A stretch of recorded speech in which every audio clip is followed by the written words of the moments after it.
Welcome to the Legacy All-Stars podcast.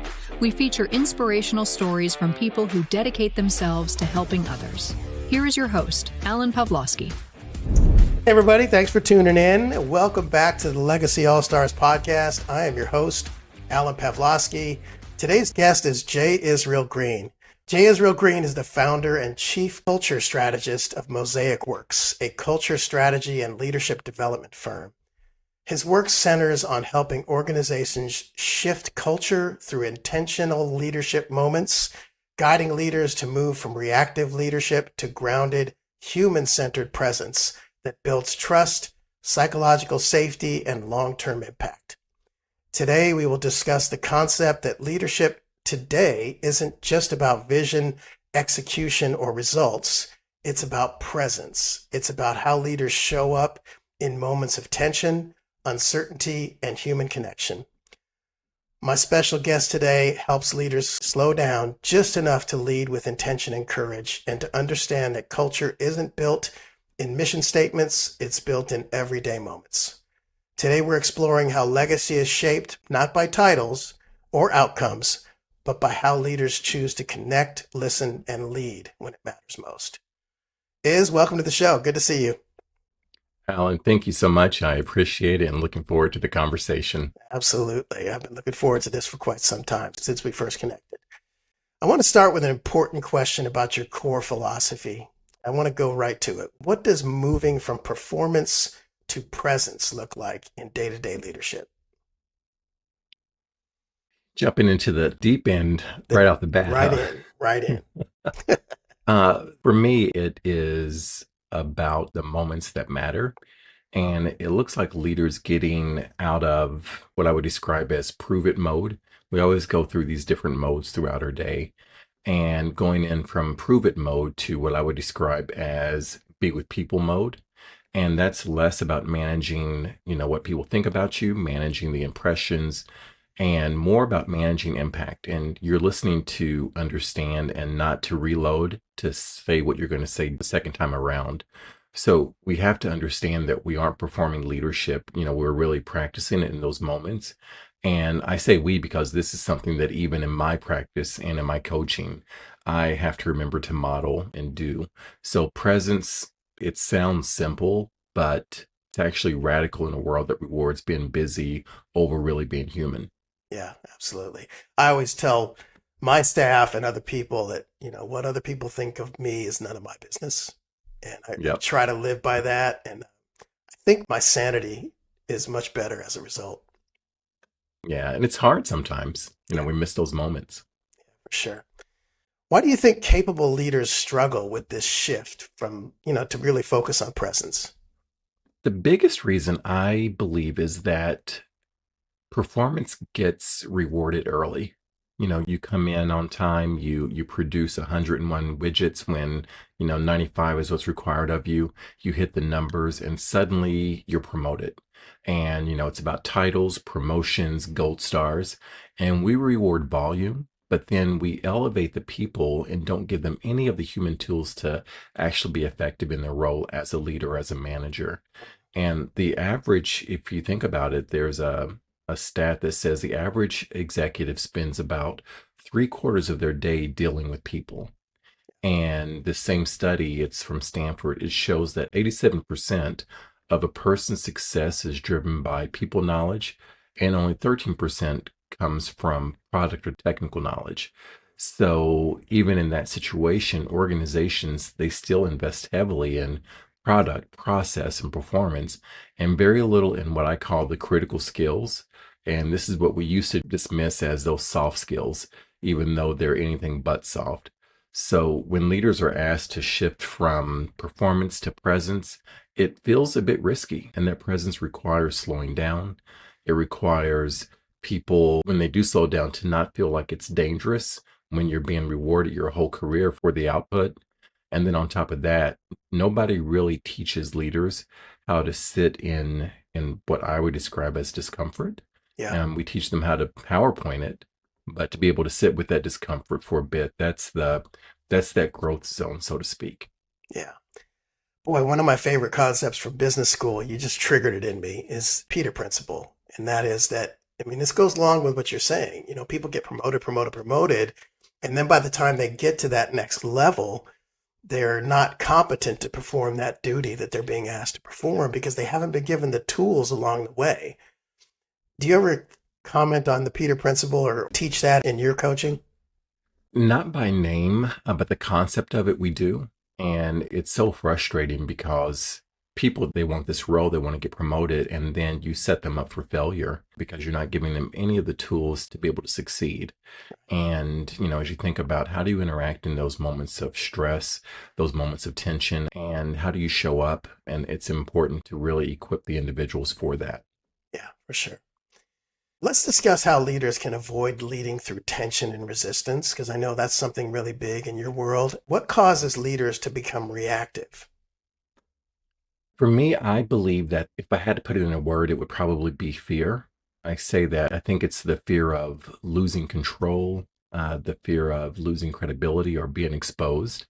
And, if we're being honest, a lot of leaders are quietly walking around with this imposter syndrome.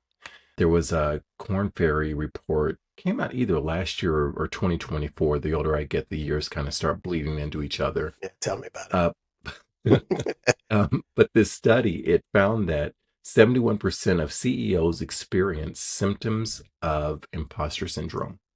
And then I think the number was roughly about 65, 66% of senior executives report the same thing.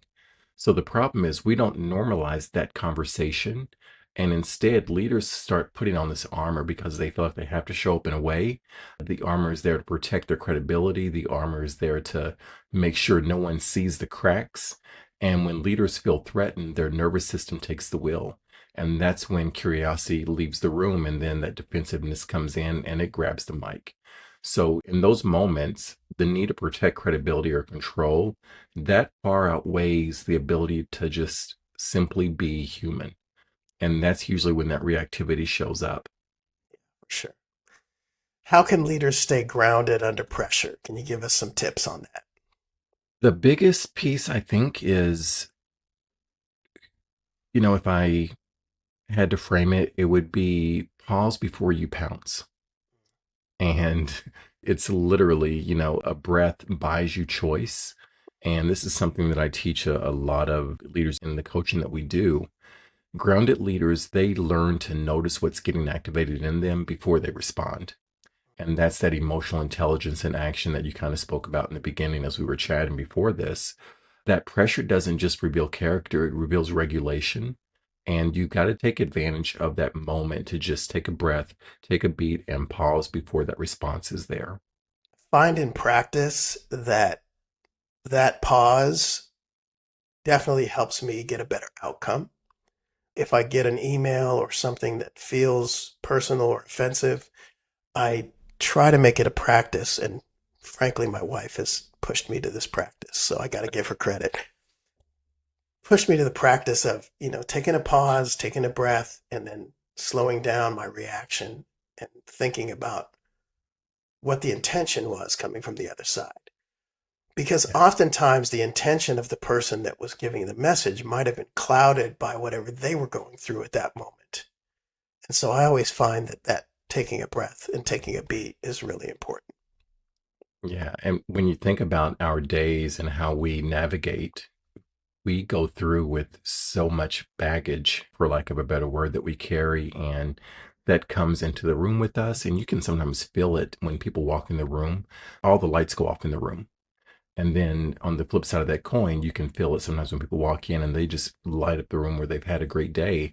So we carry that with us and we paint that picture with our brush stroke of, the colors that we've had influence us throughout the day. And that's how that picture is shaped all of a sudden.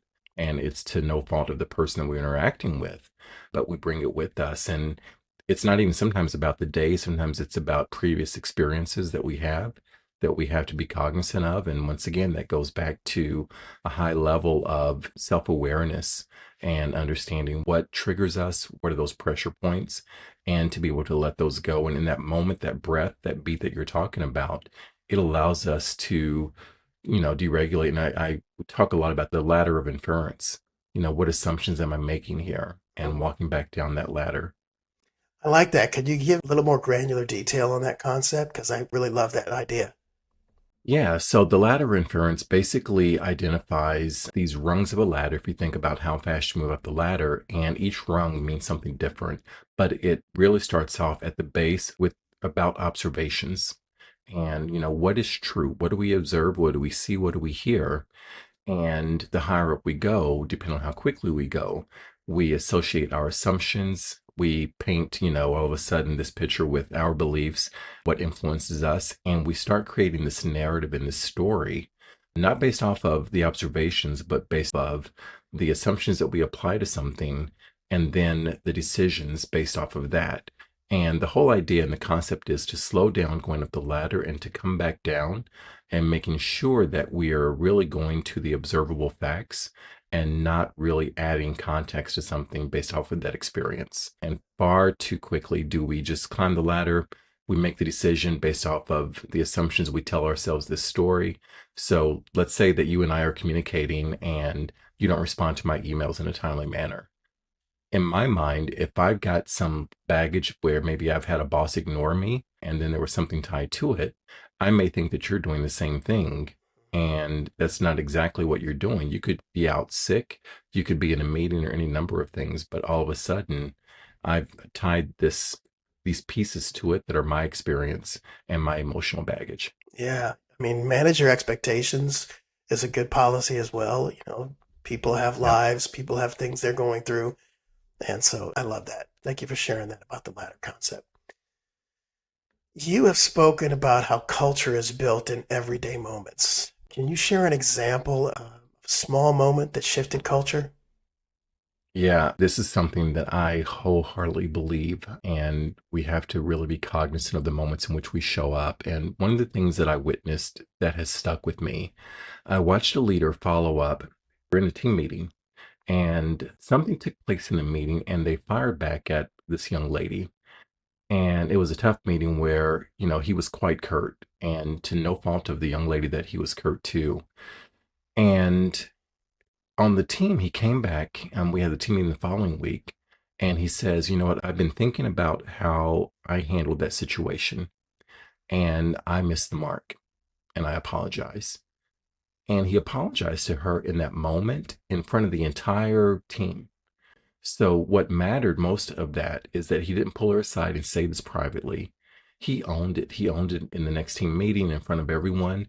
And that moment told the whole team that accountability wasn't a behind closed doors type of thing, and that it was safe to be able to name mistakes in real time.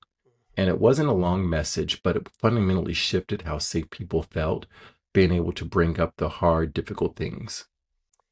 Wow. I mean, those moments can be really underestimated, right? Yeah. And it may not mean a lot to you, but to the person that's on the receiving end, Yeah. I mean, it's extremely valuable. I mean, I think it makes sense that if the infraction or the mistake was in public, then the correction should be in public as well, right? Yeah. Yeah. Yeah. I believe the goal of any good leader should be to create culture where people feel safe to speak up. Can you give me some details about what behaviors shut down that dialogue? Yeah. So the biggest ones I think is behavior such as thinking about the moments and how people show up and where they fear being retaliated against. So how people respond to them whenever they bring up an idea. It can be shut down via that method. Defensiveness, being interrupted, and that classic move of explaining instead of listening. People notice these patterns faster than the policies. And I recently completed some equity and inclusion work with an organization. And the feedback from the employees, it was honest, it was thoughtful, it was respectful. But when it was shared with the executive team, the response was immediately them being defensive. And the energy shifted from listening to understand to, well, who said that? And what they were trying to do is be able to track it back, not to necessarily correct it and get more information, but because they felt like, okay, well, you know what? That's not my experience. So it can't be true here. And what we have to remember is that an open door doesn't mean much if the honesty gets punished on the other side of it. And when honesty has consequences, people will choose silence every single time. So it's important to keep that in mind. Sure.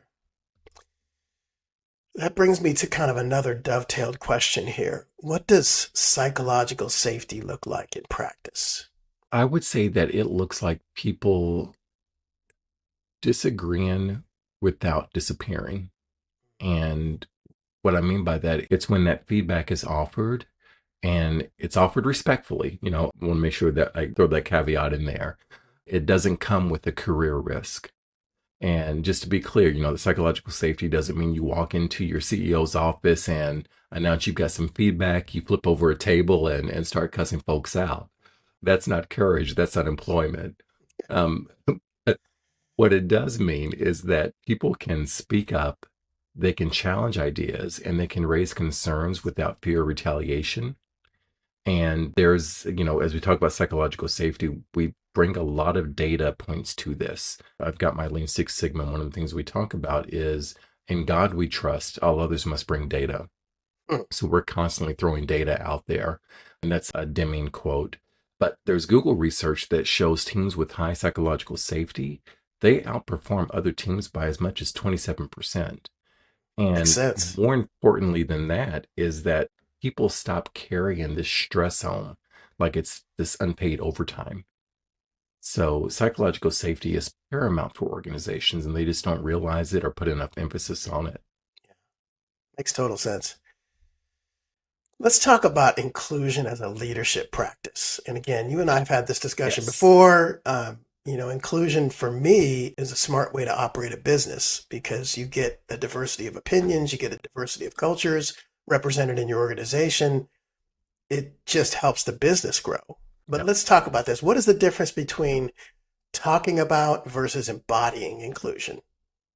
That is a wonderful question. And for me, I think it moves from that performative, check the box type mentality. So I would describe doing inclusion is simply checking the boxes. You do a little bit, it's the flavor of the month, and then you keep it moving. Whereas embodying inclusion is checking yourself. And it's not a program, it's a posture that you carry and that you keep up. Inclusion shows up in who you trust, who you interrupt, who you invite into the decision-making conversations, asking, who needs to be at that table.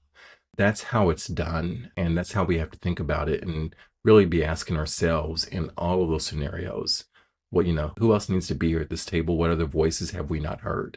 Hi, this is Alan Pavlosky from Legacy All-Stars. Today's episode is part one of a special two-part episode. The remainder of this episode can be found next week. It will be published, and you can find it in the same places you found this one. I hope you enjoy the show.